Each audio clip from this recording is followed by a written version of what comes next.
So it is. It's your boy, Ludi Lou, here on the Resistance Quest channel once again. Yo, so I'm going to just weigh in for no reason at all. Nobody cares. Nobody cares what I think. Just kidding. The whole point is that nobody cares what you think, right? But you do it anyway. That's the fucking reason we're here.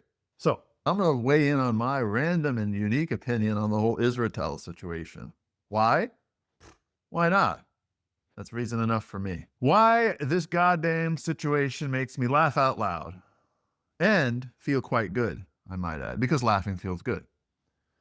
The reason is this. For the last 15 or 20 years, people have made humanities degrees a fucking punchline. This is what I'm saying, right? They think and they thought, and they're not wrong. There's some validity to this. But basically, people think or thought, let's start with English, focus on English degrees. I have an English degree, so I'm biased, okay?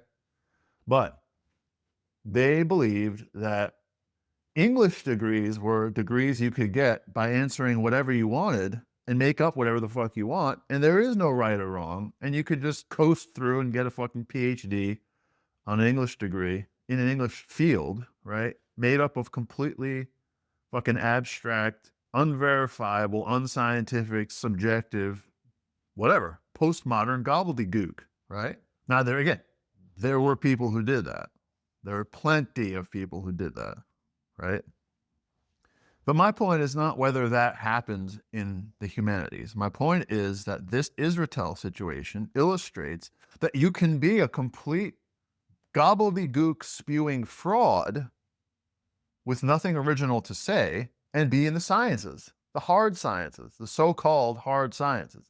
Like, is exercise science a hard science? Is it a science? Who the fuck knows? Like, I think so. It positions itself as a hard science. It doesn't position itself as sociology or fucking anthropology or any of that shit. Those are the soft sciences. It positions itself as a thing based on scientific evidence, informed by science, verifiable, testable, reproducible, and based on experiments. So that makes me giggle because I think that in this fucking binary, manichaeistic fucking world we live in, where like either you're good at science or you're good at not science. You're good at math or you're good at not math, right? The idea has been in this like STEM fucking fetishizing world, the idea has been that like STEM is valuable and valid and important, and everything else is just a fucking luxury. And essentially, if you have an English degree or you focus on English, you have two options. You have three options. One, academia. Two, unemployment. Or three, go into a field unrelated to English, like law. And that's true. There's something to that, right? But there are also people who did not do any of those things and were very successful. And I'll give you an example. The comedian John Mulaney, whose recent, I think his most recent special, it's old now, right? But in that special, he says, I paid $125,000 for an English degree, and I got absolutely nothing out of it. I'm fucking up the joke. I'm not trying to sound like him either. I'm fucking up the joke. But my point is, he's riffing on the fact that he got nothing for his $125,000, which, fuck, who knows if that's true, right? Where the fuck did he go? Cambridge? Who the fuck knows? But anyway, he's saying he got nothing for his $125,000 English degree or whatever, right? But when you think about it, that's completely not true. Because what does John Mulaney do for a living? He's a writer. And he's a millionaire. And it's not a coincidence that he is a writer and a millionaire. His writing made him a millionaire. So he's really being quite disingenuous in the fucking, boilerplate fucking right-wing favor that he's doing of characterizing his English degree as worthless when he's a fucking millionaire, right? So that's a little side tangent. It's a little bone that I've had to pick with this whole conversation. But the question of the Mike Israetel situation, illustrating that this guy and many others like him And it's nothing new in any field. There have been frauds since time immemorial. You saw Cosmos with fucking DeGrasse Tyson. That dude who tried to take down Newton, I think it was, right? The guy, fucking Hook, I think his name was. Guy was an asshole, right? I think that was the one. If I'm wrong, put it in the comments. But so there have been frauds since time immemorial. Whenever that was, whenever time immemorial happened, there have been frauds since then. Got it? So my point, though, is that this proves and illustrates that a society run by STEM people, a society where STEM is the only thing that matters or that is valued, and everything else, like I said, is a fucking luxury, right? A luxury left-wing fucking propaganda machine, fucking guys and gals in tweed suits, fucking making up shit and fucking calling it genius and winning Nobel Prizes for it. Fuck the Nobel Prize, by the way. Right? Or like kids with purple hair getting fucking women's gender studies degrees. Like, like God knows what. Like they just, all this shit has just no fucking value to some people who view it this way. Right? Whereas STEM is like the future of everything. Right?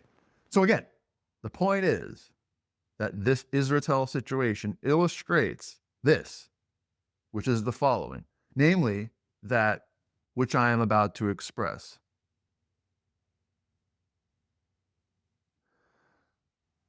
That you can have a fucking STEM degree and be a complete fraud, useless fraud when it comes to that degree. I'm not saying Mike hasn't done things since that are valuable. Everyone has to fucking qualify this argument this way, right?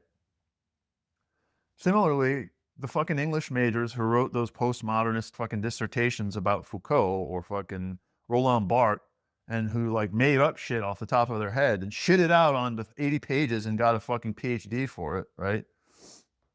They've probably done good shit in their life since then too, okay? Right? And you know what? They probably worked harder on their degrees than fucking Mike did, on their dissertations than Mike did. Right? So yeah. So to nutshell what I'm trying to say in this fucking completely roundabout self-indulgent way is this. If you've heard a single word of it, because the hair has been on the goddamn microphone this whole time, but is this situation demonstrates, you know what? That's another small point I want to add. One of the fields of the humanities is a little thing called ethics, ethics, which tell a person how to distinguish right from wrong in certain situations. And you know what? It's sort of funny. When you look at what's ethical, 9 times out of 10, what is totally self-serving and selfish is not what's ethical. So it's kind of funny. Like if Mike had studied ethics, or if people in general studied ethics more, or you know what, if they studied literature and learned about how characters interrelate with each other and what characters learn from situations, like having hubris in the beginning of the story and then meeting their fall and what have they learned, right? Maybe if people or Mike had studied this more, maybe they would have thought, you know what? It's not worth being unethical. It's not worth fucking taking shortcuts. It's not worth being a fraud. It's much better to have principles, It's better. I'm going to have principles. That'd be sick. I'm going to do that. I think I'm going to be someone with principles. That'd be tight, right? I could still get some huzz. I could still get some puss, right? I could still fucking riz a bop with a yacht with some principles, right? But because like these fucking idiots and the fucking idiotic society we live in doesn't value the humanities anymore, if it ever did, it did, it doesn't now, right? It basically doesn't now. Again, sometimes in some ways the humanities as a field is responsible for that. I completely admit that. They played their own part. I can get into that some other time. But my point is this, that again, it's not valued. And if it was valued, this kind of shit wouldn't fucking happen all the goddamn time. Every fucking major figure that that people, let's say specifically young people, want to look up to and fucking lionize and heroize and idealize, who all turn out to be frauds, who all turn out to be liars. You know what? They wouldn't be they may not be so prevalent, right? And they wouldn't be prevalent not just because they would be more ethical, right? In fact, they'd probably stay the fucking scum they are, right? But they'd be less prevalent because people would see through their fucking ruses and their lies and their completely transparent deceptions and embellishments and that kind of thing. People would see through it, right? The problem with studying science is that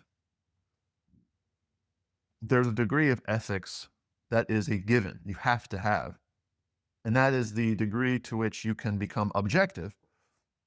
It's the degree to which you can reject results that don't align with your expectations or biases. And if you don't have that level of ethics, you can't do science. You can do bullshit, but you can't do science.